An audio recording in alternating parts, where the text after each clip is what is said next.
All right, so Cassie took a stand at Diddy's trial, and it seems like she did not bring all the smoke. You know, people were expecting some crazy smoke like yesterday, right? Yesterday, one of the witnesses saying that during a freak-off, or one of them freak-offs, Diddy made a sex worker piss on Cassie's mouth, and at the same time, Diddy was watching in the corner and jerking off. So those are the type of smoke people were expecting when Cassie took the stand, but it seems like she didn't bring this smoke. And that smoke was very, very graphic yesterday. Diddy's family left the room during the testimony, right? So this is what a lawyer said about Diddy might be a free man. Let me play here, right? The bottom line is people who came to watch the case were walking out. I hate to say it, we were getting bored in there with Cassie's testimony. I think everybody thought it was going to be explosive. This is a RICO case. They're trying to show S-appicking, if you know what I mean. And I hate to say it, but the government is doing a terrible job at showing it. Now, they are showing, yes, domestic violence. They keep asking her, so at these freak-offs, who selected your outfits? Who did Diddy? But they're not showing, okay, this escort was taken, traveled here for this. And it's not showing multiple people involved. All you're seeing the government prove is that Diddy committed domestic violence, but that is a state case. That does not need a federal trial. So I hate to say it, guys. We know we don't want this, but I think Diddy could get off on the RICO charges. I'm not, though, but I hate to say it. The bottom line is people... So Diddy might get off on the RICO charge, and he might be found guilty for domestic violence. That RICO case is just like, it's uncertain to me. It makes no sense, right? Because they only got one person on the RICO case, and we're not getting much details like he's saying. But let me go ahead and play another video here, all right? Because it seems like people are disappointed of Cassie. She not bring the smoke that people were expecting. Star witness Cassie Ventura taking the stand today in a New York courtroom in the sex trafficking and racketeering trial of Sean Diddy Combs. This trial has marked the first time Ventura and Combs are seeing one another in person since their 2018 split. Federal prosecutors claim Combs used lies, drugs, threats, and violence to coerce his ex-girlfriend into sexual encounters with male prostitutes. Ventura said the alleged sexual encounters typically lasted between 36 to 72 hours. God damn. The longest one lasting 4 days. Bruh, 4 days of smashing, having sex? What the frick is that, though? This beyond addiction. 4 freaking days? Bro, 1 hour of sex is just, it's a lot already. Smashing 1 hour, no break. Even let's say you're taking breaks between 5 minutes break, if 2 minutes, bruh. 1 hour is good enough, and people are doing like 4 days. Are they taking breaks, bruh? Diddy is an animal, bruh. Ventura is currently married and pregnant with her third child. She told the jury today about how the hip-hop mogul controlled her life and their relationship, describing the alleged physical abuse, saying, quote, "He would bash my head, knock me over, drag me, kick me, stomp me in the head when I was down."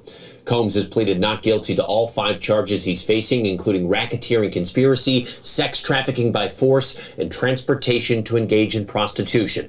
A warning for our viewers, this story may contain accounts, descriptions, visual content of actual or alleged events that some viewers may find disturbing. So for more now, let's bring in ABC's Rena Roy live from outside the courtroom, along with ABC News legal contributor and trial attorney Brian Buckmeyer. Rena, we will begin with you. Cassie Ventura, of course, on the stand most of the day. She's talking in graphic detail at times about her participation in these freak-offs. So what did we learn so far today?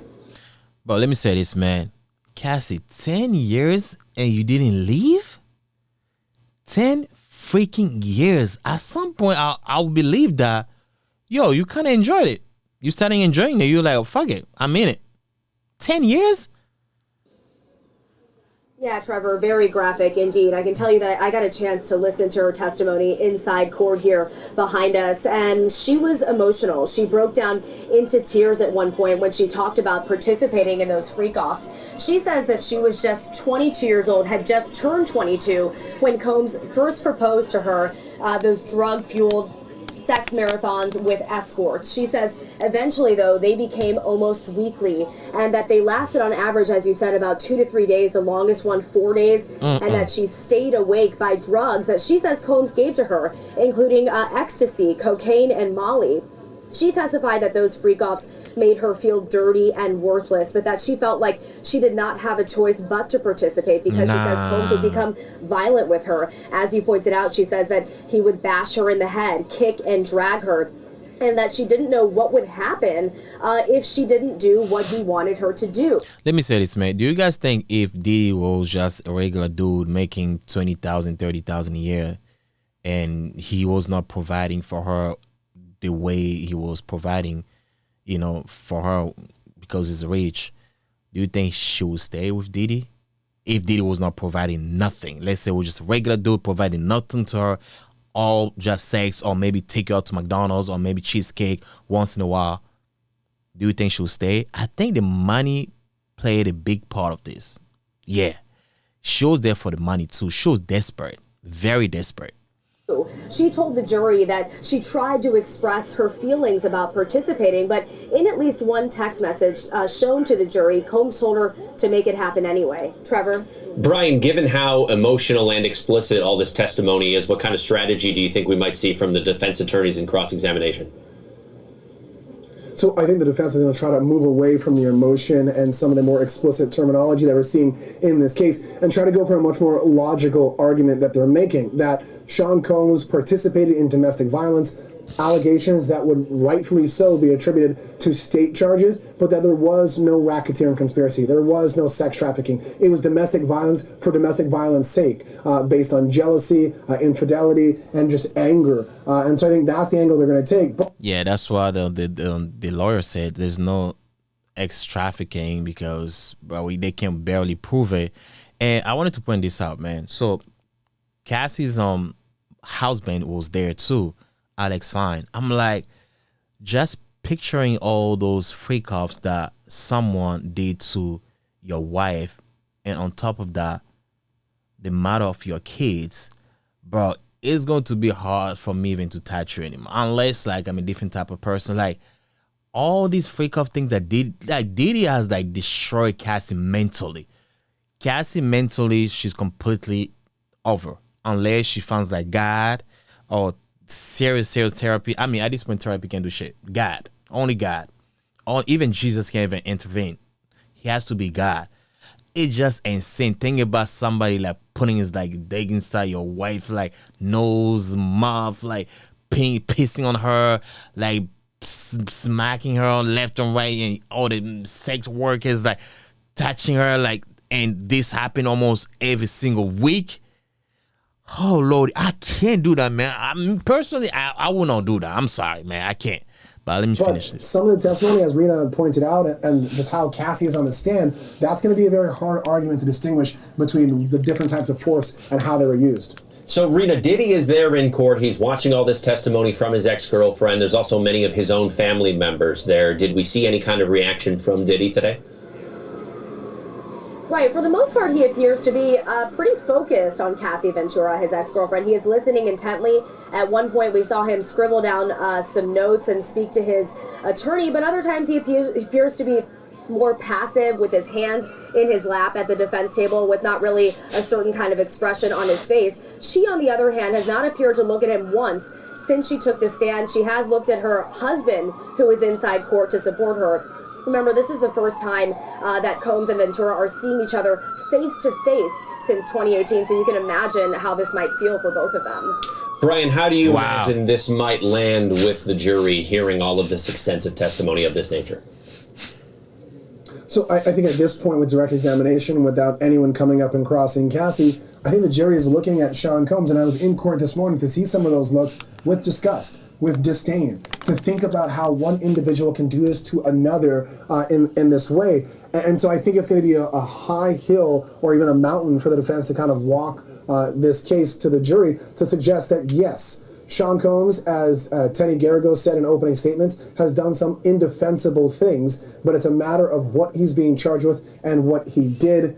A very difficult distinction, because I think earlier on in her testimony, it seemed much more about domestic violence. Now we're starting to see the allegations and some of the facts that bleed into that sex trafficking by force, fraud, and coercion, and that enterprise, that criminal enterprise that the government alleged is surrounding Sean Combs' inner circle. Because when she looked at some of those photos of the security guards, the chief of staff, at least for me, as I sat in that courtroom, I could hear the tone of her voice change. I can see her body language change, and you can see that she had some very particular feelings of maybe even fear in describing some of these individuals, and I think that's really proven the case for the government. Brian Buckmeyer and Rena Roy, both with that. Yo, Diddy's sex drive need to be studied. That's for sure, because this boy, listen, man, I know he's not the only one. He learned it from someone else. They're saying for Dave, was that Dave, I forgot the guy's, the old white guy name. That old white guy's, what's his name? Cliff Davis, some shit like that. But he's not the only one, though. A lot of celebrities are engaged in those type of sex behaviors. White people, black people, anybody pretty much, though. People with power, they think they're untouchable. They can do anything. So let me play this one here real quick. About what they say in prison, a stark contrast to the life of luxury he's known for. He has pleaded not guilty to all power dynamics in the relationship, because she said if it turned him on, that's what they did.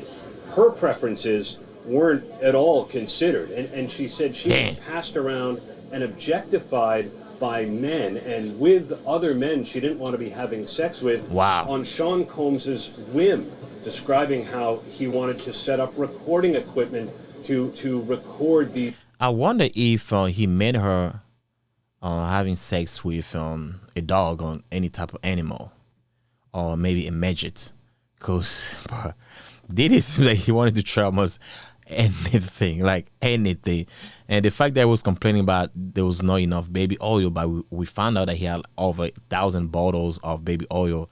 I'm like, damn, how many where do you want Cassie or all the people to be doing like the freakoffs, man? Sheesh, man. These freakoffs, she said it made me feel insane. She said it was humiliating and disgusting.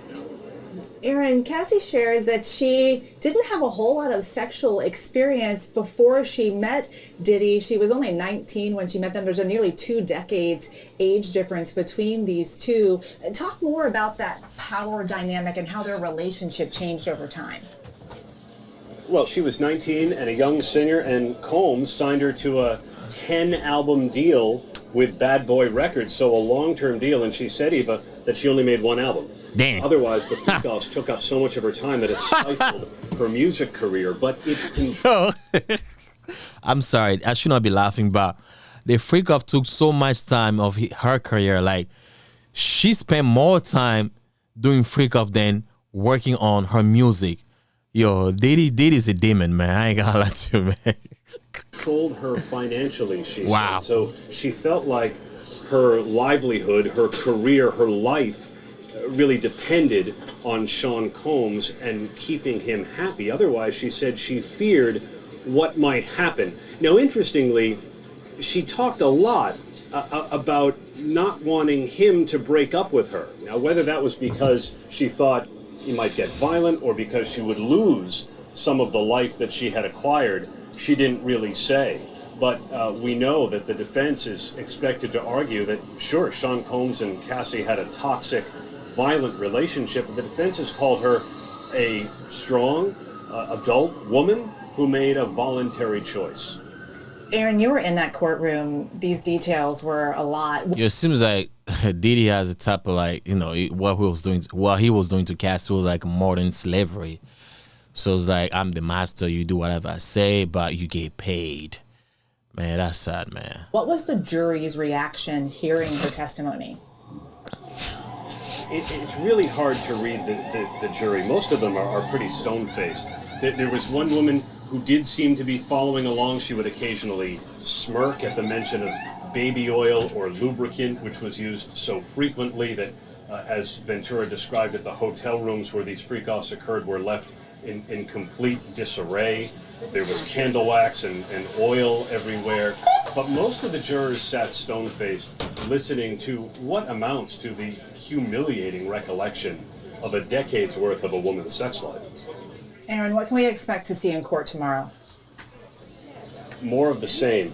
Cassie Ventura ended her testimony today, taking jurors to a moment they've already seen video of, what happened in the Los Angeles hotel in March of 2016. The jury had already seen the video, but they saw it again with Cassie narrating it, saying, "That's me," pointing to herself on video and telling the jury this was the first time, the first and only time, she tried to escape a freak-off before Sean Combs declared it over. She said she got hit by Combs, she had a black eye, and she wanted to leave, but when she tried to, as the jury saw in video, he dragged her back. Aaron Kotarski for us. Yo, I'm like, Diddy, man, why not just hire people to do that instead of you doing that with your girlfriend? That's someone that you claim that you love. Why would you like to see her in those type of situation though? Really having somebody else, like, to me, that's no love at all. I'll prefer you to go cheat on her with somebody else, right? Do your thing and come back to her, like, treat her like a normal human being.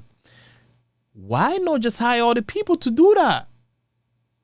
Why not? You're gonna have your girlfriend getting F by all the people, sex workers, and you watching, you filming, you directing? Bro, man, I don't think you ever loved her. Never. Man, that's wild, man. She was his slave. There at the That's for courthouse, sure. Aaron. Thank you so much. And let's Fidelity, jealousy. The defense might be that horrible people pleaser, Cassie potentially being jealous and maybe starting some of those fights or participating in the fights. That's something the defense is going to jump on. And then, of course, this saying that she's super young and naive, people pleaser, getting her personality. I think her testimony really drove home the idea that this was a horrible interaction, that it was a toxic relationship, as Aaron is quoting the defense. But also, I think there's something that both sides will be able to use from her testimony, that she was trafficked, as the government is arguing, but also that this could just be a domestic violence case where the defense might be able to argue not these crimes, other crimes he's guilty of, maybe not guilty of trafficking and racketeering. She also talked at some length about the control that he had over her and the other people on his staff that helped participate in that. Why do you think that was so important? All right, so I think the smart thing to do, like, start off is talking about Cassie's age. She's 38 years old now. Sean Combs is 55. The age gap was one thing they touched on. The fact that she was his singer and signed onto his label as a singer, and she had done some modeling in the past, and that he had the ability to control whether or not her music got out. We also saw the testimony about who was in his inner circle. We saw her talk about bodyguards and chief of staff. And to Aaron's point, she was very matter-of-fact and soft-spoken when she spoke, but what I saw when she talked about those bodyguards and saw pictures of them, it's almost like she started to tremble in her voice a little. You can see a sense of fear as she recounted who the people were, where if she didn't pick up the phone right away, someone would come and find her. And I think that really colored the idea of this criminal enterprise. Again, you were in the courtroom today. What was the jury's reaction hearing all of this? I think as they continue to watch, you saw some people feverishly taking notes in the back, but I think as the testimony continued in, everyone was really leaning in, listening. They were somewhat stoic. I didn't see anyone really like jaw-dropping about some of these allegations. Of course, you saw some people, as we see in the reports, shaking their head as to some of these statements because they were very, very horrible and hard to listen to at times. At the very beginning of the day, we heard from a male escort that testified that he saw Combs attack Cassie. What stood out to you about his testimony? Yeah, and so Xavier Donaldson was the defense attorney who continued the cross-examination, and what stood out to me is I think they're still kind of attacking this strategy of attacking the credibility as well as the idea of consent here. And so from there were two things. One, Daniel Phillip, said that he actually had feelings towards Cassie, and there might have been, again, this issue of jealousy that I think the defense tried to hone in on. But of course, the government came back and talked about just the brutality of Sean Combs' interaction with Cassie, the directing of the sexual encounters, who got paid, how they got paid, and again, just the brutality of the interaction that he saw with them. Brian Bachmeyer, thank you so much. We'll come back to you in just a little bit. One thing also I think about is if Diddy is free, the lady is free, it's not going to stop them freakoffs. It's just gonna change strategies and methods, but it will never gonna stop. He's so used to it. He has been doing this for years. I believe the freakoffs became his second nature. He cannot live without freakoffs. At this point, I think prison might be the best place for him, just to relax a little bit, his body, just to recoup a little bit. Because Diddy will be out today. Tomorrow, he gonna have a freak-off. That's for sure. He still has money. He still got power somehow. He will never gonna stop. He might just change the way he does it, but he will never gonna stop though. Diddy is crazy, bro. Cassie Ventura's testimony today detailing graphic allegations. Thank you so much for joining with us. Bernardo, let's start with you. The defense admitted in opening statements that Combs got violent, but say that doesn't mean he was trafficking people. So does the violence matter here?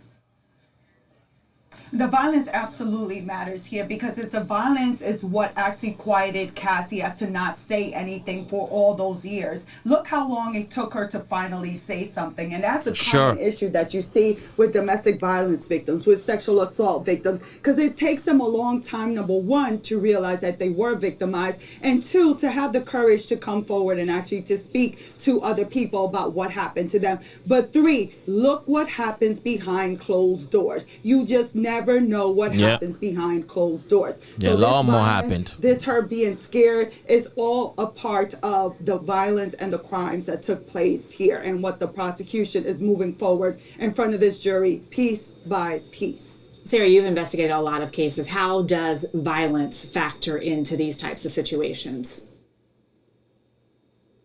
Well, I think this shows just what Sean Combs was capable of, and it just shows the toxicity that was surrounding Cassie Ventura in her life. I think being a man of power and having the financial means that he had, and having the control over her, I think that all just led into this whole situation where now she has the strength to stand up in court and to speak her mind and state the facts and tell everyone what happened. And she is strong, and she was a victim, and now she's able to speak up for herself and show the world that she's strong and that she's able to come over this and excel in her. Diddy must have some good time management. How was he even able to produce? I mean, we know he never produced, make beat like that, but able to be involved in music businesses when doing like 4 days of freakoffs. 4 days, and it was like every week, and was able to go to events, performing, doing speech, like going to interviews, meetings. I'm like, how? His time management must be like top notch. That's crazy. 4 days, bro? Non-stop? Bruh, Diddy's crazy, bruh. Let me continue, man. Life and move on.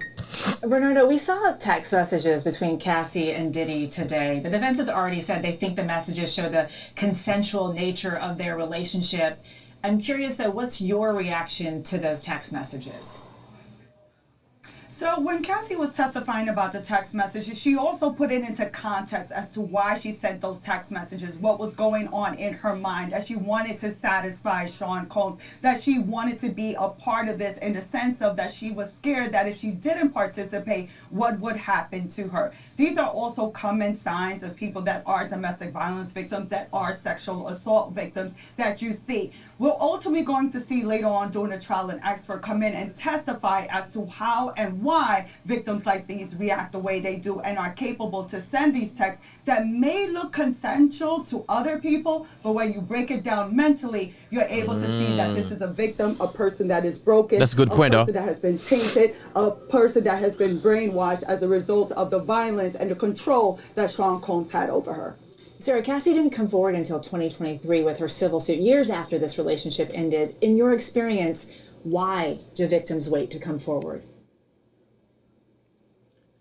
Well, every victim's story is different, and some victims respond to trauma differently. And with this situation, maybe just out of fear, like I said, he had full control over her, full control of her financially, and just based on her reputation, society, the emotional aspects, the psychological aspects. So I heard that people say Cassie was financially struggling, and that's why she decided to have that lawsuit, because she didn't file like a criminal lawsuit. She filed a civil lawsuit, and before the lawsuit, I think her legal team reached out to Diddy to ask for money. I think at first they asked for $30,000. They did end up actually getting like $20,000. That's one of the lawyers said that. I think I was watching it somewhere. I'll see if I can pull it up. Let me finish she's this. had to dealt with. So these things take time, and she, she's doing it now, and she should be proud of herself. And we'll see how this pans out. Let's see if I can get the video. Sarah Mathers, Bernardo Villalona, thank you both for being with us. Still ahead, the prosecution versus the defense, the strategy from both sides when it comes to Cassie's testimony, a job where there was no space to do anything else but to recover and just try to feel normal again. Our ABC News legal contributors, Brian Buckmeyer and Bernardo Villalona, are back with us. We're going to have y'all take sides today. Brian, you're the defense. Bernardo, you're the prosecution. Brian, let's start with you. If you were the defense attorney sitting there hearing all of these details, what are you thinking? If I'm the defense, I'm actually not that worried, because in a case like this, they've already conceded that there is allegations of domestic abuse and violence. And I'm waiting to see the government make the connection between this is simply a man and a woman, especially a man, because we're hearing the violence from Sean Combs onto Cassie, just brutally abusing her, hitting her. All the things that we said were indefensible, but we're not seeing the connection of, was this trying to find that video so I can play it, compel her to go across state lines for trafficking, or was this simply a man who was a voyager who liked to participate in these sexual escapades that we may not agree with, but in the course of that he used violence. So I'm looking to try to slice this with a scalpel rather than come in with a hammer and just kind of pick the case apart little by little. Bernardo, how do you think the prosecution did today? What are they trying to do here? So the prosecution is definitely laying out a picture, a story of the life of Cassie with Sean Combs, and especially the violent nature of it, but then the sexual nature of it. And I think what they're doing is piece by piece, they're laying out all these freak-off moments, and now they're starting to get to the nitty-gritty part, meaning the most extreme ones, the ones that shock the conscience.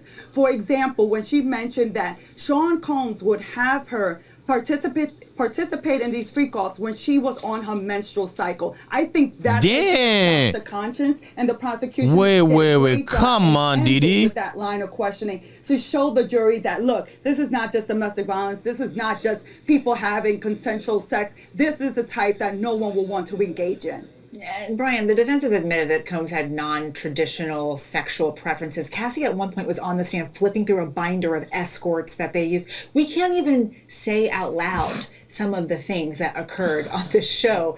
Do you think the defense can really convince this jury that Cassie and these other alleged victims wanted this? No, I don't think so. I don't think that you can take any of these allegations and say, of course Cassie wanted to do, and again, go and read it. I don't think Cassie wanted to, or those victims, they wanted to. Nah, that was Diddy, because I don't know anybody who likes sex like that. Like the oil, the pissing in the mouth, takes drugs. For what, dog? Come on, man. That's not enjoyable anymore. If you have to do, like, who wants to be smashing for 4 days and you smashing the same person for 4 days?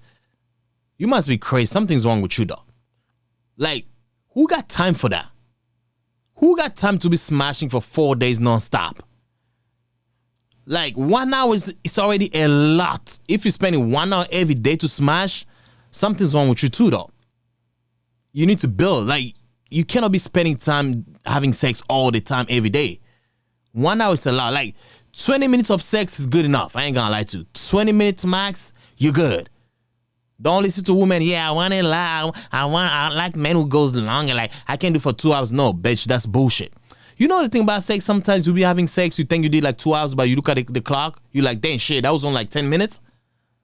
So if you think like, oh yeah, I'm gonna do 2 hours. No, 2 hours, it's a lot. You don't need 2 hours. God didn't make sex to last. God made sex to be quick. It's just human being who trying to put too much sauce ingredients into sex to make it enjoyable, adding like this, the freak off, the vibrator, like too much. God made it to produce. He made it enjoyable to produce. That's why majority of men, most men, they come quick. Especially the first nut, you come quick. That's natural. And nothing wrong with it because that's how God made it. God made it quick. Hey, busting up quick, keep it moving. Make babies, produce. That's it. Sex was not supposed to last like 5 hours. Yo, for example, look at how animals does it. Animals do it, I mean. Dogs, like chicken, when they do it's quick. Have you seen an animal having sex for hours, even 10 minutes? Have you seen animals going hard, like having sex? No, they do it like, they come like, they out, they keep it moving.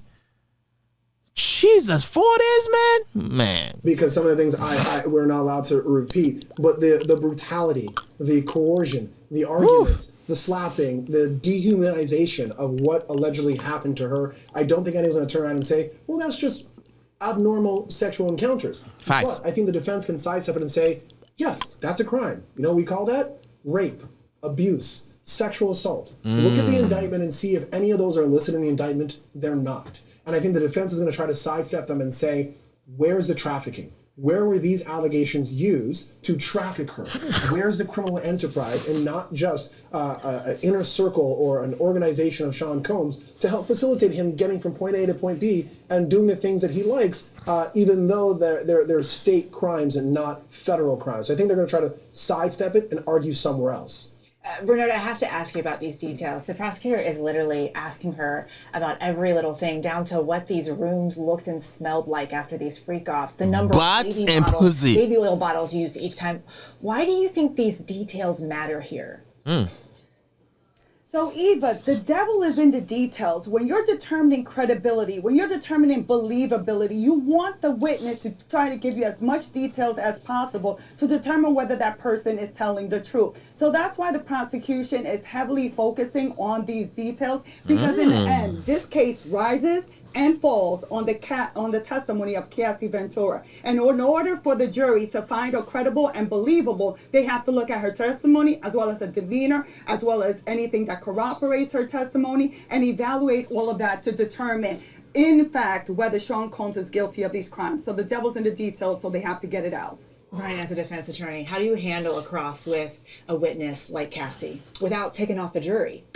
Personally, I don't do it. I think I would first hire someone like Bernardo Villalona, and I think that defense is doing something very similar to that. One of the women attorneys are going to cross-examine Cassie Ventura for a number of reasons. One, this is a woman making allegations of sexual assault on that of a man, and two, she is pregnant. The optics of that would look horrible if someone like me does this. But I think the other aspect of it from a technical standpoint, very careful. Don't raise your voice. Don't get into an argument. Be as soft-spoken and careful as her, but be deliberate in your words and trying to say, you said this one day, and now you're saying this another day. So which one is it?